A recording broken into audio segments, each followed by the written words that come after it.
Vanakkam Max 11th Business Max exercise 7.2 question number 5.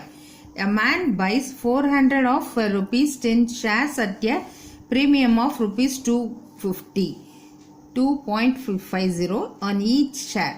If the rate of dividend is 12%, அதுவும் கொடுத்துட்டாங்க. Find his investment. Okay, முதல்ல நம்ம என்னென்ன கொடுத்துருக்காங்கன்னு முதல்ல number of shares எத்தனை 400 அதை எழுதிக்கோங்க. அடுத்தது ஃபேஸ் வேல்யூ ஆஃப் ஷேர் எவ்வளோ ரூபா 10 ரூபாய் இல்லையா. Face value of share 10 rupees. Market value of share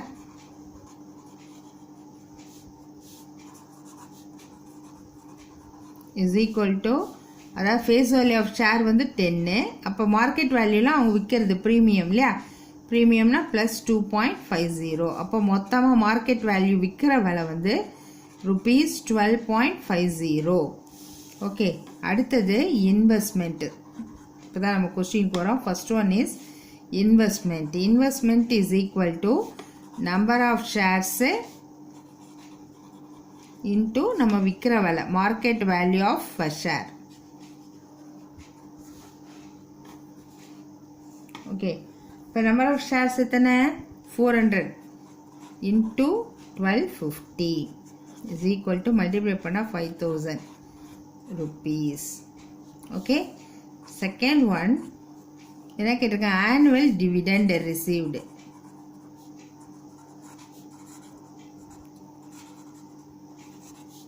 is equal to number of shares into face value, number of share into face value into rate of dividend. That is equal to, if number of share வந்து 400, face value வந்து 10, rate of interest வந்து 12%, 12/100. இந்த 2 0க்கு இந்த 2 0 போச்சு. 4 12s are 48 into 0, 480 rupees. Okay, third one என்ன கேட்டிருக்காங்க, rate of interest. That is rate of interest or rate of dividend எப்படி வேணால் போட்டுக்கலாம். இன்ட்ரெஸ்ட்டும் போட்டாலும் கரெக்டு தான். equal to dividend by investment into 100. அப்போ 480 டிவிடெண்டுங்கிறது 480 பை இன்வெஸ்ட்மெண்ட் வந்து 5000 நம்ம கண்டுபிடிச்சோம் இல்லையா. 5000 இன்ட்டு 100. இந்த 2 0க்கு 2 0 கேன்சல், இந்த 1 0க்கு 1 0 கேன்சல். இப்போ 48/5ன்னு வரும். இதை டிவைட் பண்ணால் 9.6%. Okay, next sum. Okay, question number 6. Sundar bought 4500 of 10 rupees 10 share, paying 2% per annum. He sold them when the price rose to rupees 23 and invested to proceeds in 25 shares, paying 10% per annum until rupees 18. Find the charge in his income. எவ்வளோ அவங்க charge பண்ணுறாங்க இன்கம்க்கு அப்படின்னு. First நான் number of shares கண்டுபிடிக்கிறேன். Number of shares is equal to 4500 by எத்தனை rupees share 10 rupees share. அப்போ 450 முதல்ல இதை வச்சுக்கலாம். இன்கம் ஃப்ரம் 2% ஸ்டாக் இல்லையா. இன்கம் ஃப்ரம் 2% ஸ்டாக் அப்படின்னு இருந்துச்சுன்னா ஃபார்முலா என்ன, number of shares into face value into rate of dividend. அப்போ நம்பர் ஆஃப் ஷேர் வந்து 450, face value 10, dividend என்ன பர்சன்டேஜ் 2%. அப்போ 2/100. இந்த 2 0க்கு இந்த 2 0 கேன்சல் ஆச்சு. 45 into 2 90. அப்போ rupees 90. ஓகேவா. அடுத்தது செல்லிங் ப்ரைஸ். ஃபஸ்ட்டு இங்கே அடுத்தது செல்லிங் ப்ரைஸ் ஆஃப் இது 90 rupeesன்னு தெரிஞ்சிச்சு. அப்போ 450 ஷேரோட செல்லிங் ப்ரைஸ் என்னன்னு பார்க்கணும். 450 இன்ட்டு எவ்வளோ ரேட்டை அவங்க சோல்டு தெம், விற்கிறது என்னது 223 rupees. இப்போ இது ரெண்டையும் மல்டிப்ளை பண்ணால் rupees 10,350. ஓகே. நெக்ஸ்ட் என்னன்னா ஷேர்ஸ் பேயிங் 10% per annum. அப்போ number of shares bought in 10% stock. 10% stock இருக்கு இல்லையா? அப்போ that is equal to selling price of 450 shares at rupees 23 by market value. That is equal to என்ன வந்து நமக்கு கிடைச்சது 10,350 by எவ்வளோ rupees 18. இது ரெண்டையும் டிவைட் பண்ணால் rupees 575. அடுத்தது இன்கம் ஃப்ரம் இது 2% ஸ்டாக் ஃபர்ஸ்ட் கண்டுபிடிச்சிட்டோம் இல்லையா? இப்போ 10% ஸ்டாக். அதே மாதிரி number of shares face value into dividend, rate of dividend. Okay, rate of dividend that is equal to 575 into 25 into 10 by 100. Face value 25, number of shares 575 and dividend rate of dividend வந்து 15%. Okay, இப்போ இந்த 0க்கு இந்த 0 cancel. இது 2 5s are 10, இது 5 5s are 25. திருப்பி இதை எடுத்து போட்டோன்னா என்ன ஆன்சர் வருதுன்னா rupees 1437.50. 1437.50. சரியா? இப்போ நமக்கு என்ன கேட்டிருக்காங்கன்னா சார்ஜ் கேட்டிருக்காங்கல்ல, charge in is income. Question last தானே, ஃபைண்ட் த சார்ஜ் தானே. அப்போது rupees 1437.50 மைனஸ் 2% ஸ்டாக்குக்கும் 10% ஸ்டாக்குக்கும் கண்டுபிடிக்கணும். 2% ஸ்டாக்குக்கு என்ன கிடைச்சிது 90. இதுக்கு என்ன கிடைச்சிது இந்த 1437.50. இதை minus 90.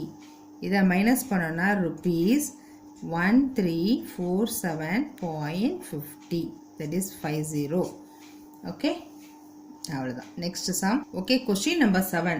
A man invests of rupees 13,500 partly in 6% of rupees 100 shares at 1,140 and partly in ரெண்டு கொஸ்டின் கொடுத்துருக்காங்க பாரு. 5% of rupees 100 shares at 125 rupees.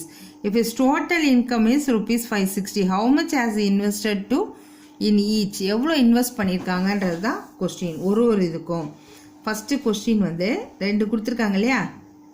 Amount தனித்தனியாக எழுதுகிறேன். அமௌண்ட் இன்வெஸ்டட்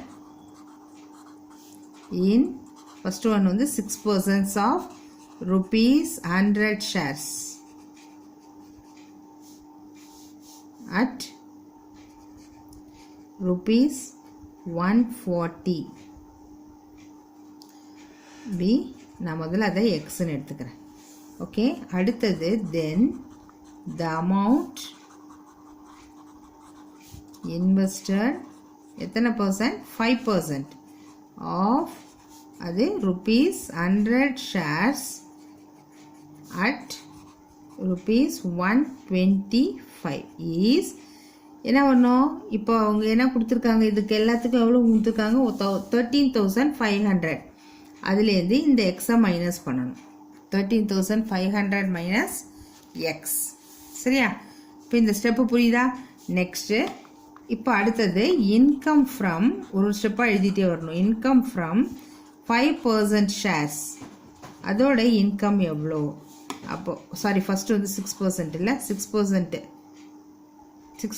ஷேருக்கு பார்த்தோன்னா அதே மாதிரியே formula number of shares into face value into rate of dividend.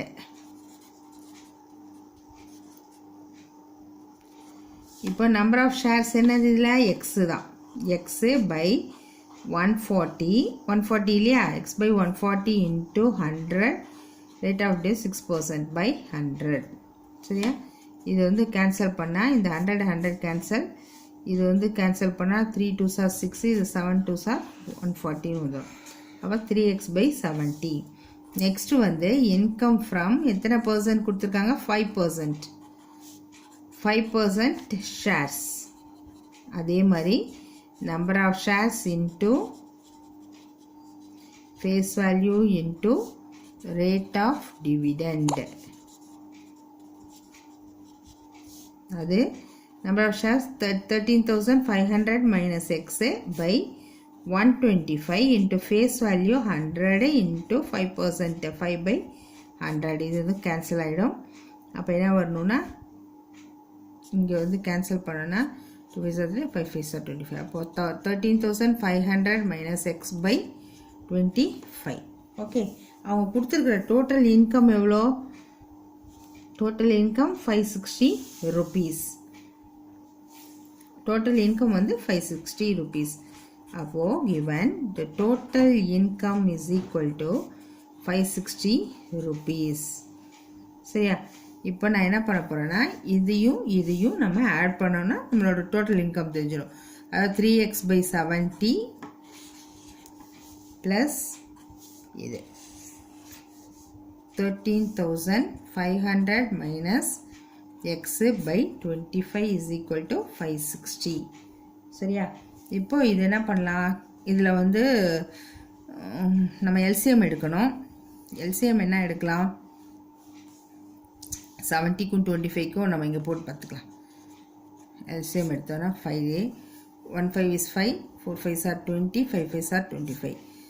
Okay, இங்கே வந்து 2 டேபிள் எடுத்தோன்னா 7 2s are 14 5. அவ்வளோதான் வரும். 7 5 5 2s are 10 10 5s are 50 50 into 7 350 இல்லையா? அப்போ 350ங்கிறது தான் இதுக்கு எல்சிஎம் போட்டுக்கோங்க. இது 70 இருக்கு இல்லையா? 70னா என்ன வரும்? 7 2s are 40 7 5s are 35 into 2 70. அப்போ இது வரைக்கும் போயிடுச்சுன்னா மீதி என்ன இருக்குது? 5ஆல் மல்டிப்ளை பண்ணும். 3 5s are 15x ப்ளஸ் இங்கே 25 இருக்குன்னா 5 5s are 25. அப்போ 2 7s are 14ஆல் இதை மல்டிப்ளை பண்ணும். plus 14 into 13,500 minus x is equal to 560. okay, இப்போ இதை நம்ம மல்டிப்ளை பண்ணிக்கலாம்.